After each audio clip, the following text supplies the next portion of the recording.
बरेली की एक ऐसी घटना जिसने पूरे देश को दहला के रख दिया। पूरे प्रदेश में हाहाकार मच चुका है। बरेली के भोजीपुरा थाना क्षेत्र में एक ऐसी घटना हो जाती है जिसके ऊपर तमाम सारे सवाल खड़े हो जाते हैं। एक ऐसी घटना जिसने पूरे इलाके में डर, सवाल और सन्नाटा तीनों एक साथ पैदा कर दिए। जी हाँ दोस्तों, मैं बात कर रहा हूँ बरेली के भोजीपुरा थाना क्षेत्र के गोपालपुर अजीतपुर क्षेत्र के जंगल में एक युवक का शव पेड़ से लटका हुआ मिला। लेकिन सवाल सिर्फ मौत का नहीं है, सवाल है ये आत्महत्या है या फिर हत्या है, क्योंकि अभी तक कुछ खुलासा नहीं हो पाया, क्योंकि हाल ही की घटना है। दरअसल आपको बता दें कि सूचना कैसे मिली। इस पूरे मामले की जानकारी सबसे पहले गोपालपुर अजीतपुर के चौकीदार सम्मीलाल पुत्र बंसत ने दी। जैसे ही उन्होंने सब देखा, तुरंत भोजीपुरा थाने को सूचना दी। सूचना मिलते ही थाने की पुलिस आई। शुरुआती कार्रवाई शुरू हो जाती है। जैसे ही पुलिस मौके पर पहुंची और सबको पेड़ से नीचे उतारा गया, यहीं से मामला आधिकारिक रूप से पुलिस की जांच में आया।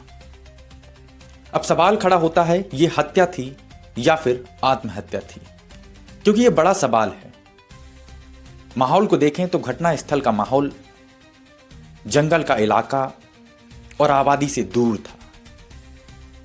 सुनसान रास्ते, आसपास कोई किसी भी तरह का गवाह नहीं। अब सोचने वाली बात यह है, क्या कोई व्यक्ति इतने अंदर जंगल में जाकर खुद अपनी जान दे सकता है? यह बड़ा सवाल है। या फिर किसी और ने इसे इस हालात में यहां छोड़ा है? यही सवाल सबसे पहले दिमाग में आता है कि आखिर ऐसी घटनाएं कहां पे इशारा कर रही होती।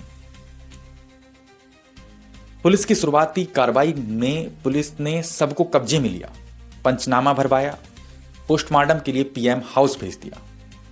लेकिन अब तक मृतक की पहचान तक नहीं हो पाई है, क्योंकि उसके पास से किसी भी तरह का कोई सुसाइड नोट नहीं मिला। पुलिस को कोई नाम पता नहीं चल पाया है, कोई पहचान पत्र नहीं मिल पाया, किसी भी तरह की कोई आइडेंटिटी नहीं मिल पाई। यह मामले को और गंभीर बनाने वाली चीजें सामने आती हैं। पहचान क्यों अहम है? जब तक मृतक की पहचान नहीं होगी तब तक परिवार सामने नहीं आएगा। मानसिक स्थिति का पता नहीं चलेगा कि वो कहीं मानसिक तो परेशान नहीं था। किसी भी विवाद की जानकारी नहीं मिल पाएगी। पुलिस ने आसपास के थानों में संपर्क किया, गुमशुदगी के रिकॉर्ड खंगाले, स्थानीय लोगों से पूछताछ की, लेकिन अभी तक पुलिस की जांच में किसी भी प्रकार से कोई भी जानकारी इस अज्ञात शव को लेकर के नहीं आ पाई है। मृतक केवल अज्ञात शव बना हुआ है। इस तरह की घटनाएं कई पहलू से देखी जाती हैं कि ये आत्महत्या है या फिर हत्या है। सबसे बड़ा सवाल कि आत्महत्या का एंगल जब आता है तो क्या युवक मानसिक रूप से परेशान था या वो किसी परेशानी से गुजर रहा था, या फिर वो कहीं लापता हो गया था। लेकिन अगर हत्या के एंगल से देखें तो किसी ने उसे मार करके लटकाया है। क्या कोई जंगल में जानबूझकर किसी ने इस जंगल को चुना सबूत मिटाने के लिए? पुलिस दोनों ही पहलुओं पे जांच कर रही है, लेकिन अभी तक किसी भी तरह से कोई जानकारी नहीं आ पाई। लेकिन सवाल खड़ा होता है कि यदि किसी ने हत्या की है तो कितनी बड़ी प्लानिंग से की है, और यदि किसी ने हत्या की है तो वो सामने आना चाहिए। लेकिन सबसे बड़ा सवाल बनता है कि ये पोस्टमार्टम रिपोर्ट वो सब कुछ क्लियर कर देगी। समय, शरीर पर अन्य चोटों के निशान, आत्महत्या या कुछ और, ऐसे तमाम सवाल हैं।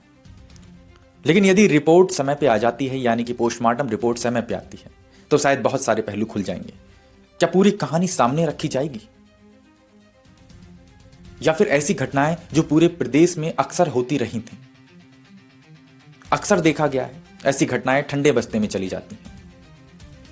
अज्ञात सब कहकर फाइल बंद कर दी जाती है।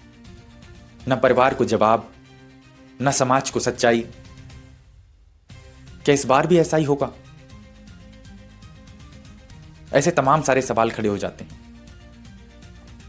या फिर इस पूरे पहलू पर भोजीपुरा पुलिस एक मिसाल कायम करेगी। समाज और प्रशासन की जिम्मेदारी यह सिर्फ एक शब्द नहीं, यह कानून व्यवस्था का सवाल है। यदि हत्या है तो लोगों की कोशिशें कितनी बढ़ गई? यह सवाल इंसान की पहचान का है, समाज की संवेदनशीलता का सवाल है। अगर यह आत्महत्या है तो कारण सामने आना चाहिए। अगर यह हत्या है तो अपराधी सलाखों के पीछे होना चाहिए। लेकिन आखिर पुलिस कब तक इसकी जांच कर पाएगी? आखिर पुलिस कब तक इस पूरे मामले की हकीकत को सामने ला पाएगी? यह देखने वाली बात रहेगी। इन तमाम चीजों से हम आपको रूबरू कराने का भरपूर तरीके से प्रयास करेंगे। द अहिल्या दस्तक न कोई आरोप लगाता है, न कोई फैसला सुनाता है। द अहिल्या दस्तक केवल सवाल पूछता है और हम चाहते हैं निष्पक्ष जांच होनी चाहिए, सच्चाई सामने आनी चाहिए, मृतक को पहचान मिले, आखिर वो कौन है, कहां से है, उनके घर वालों को खबर पहुंचनी चाहिए। लेकिन आप लोगों से विशेष अपील है कि किसी भी तरह से मृतक को पहचानते हैं या किसी गुमशुदा की जानकारी रखते हैं या इस इलाके से किसी भी प्रकार की कोई भी जुड़ी जानकारी है तो द अहिल्या दस्तक तक पहुंचाने का कष्ट करें और वीडियो को ज्यादा से ज्यादा शेयर करें ताकि मामला किसी भी प्रकार से दबाया ना जाए और किसी भी प्रकार से मामला ठंडे बस्ते में ना जाए। हम फिर मिलेंगे एक नए वीडियो, एक नए टॉपिक के साथ में। तब तक के लिए जय हिंद, जय भारत।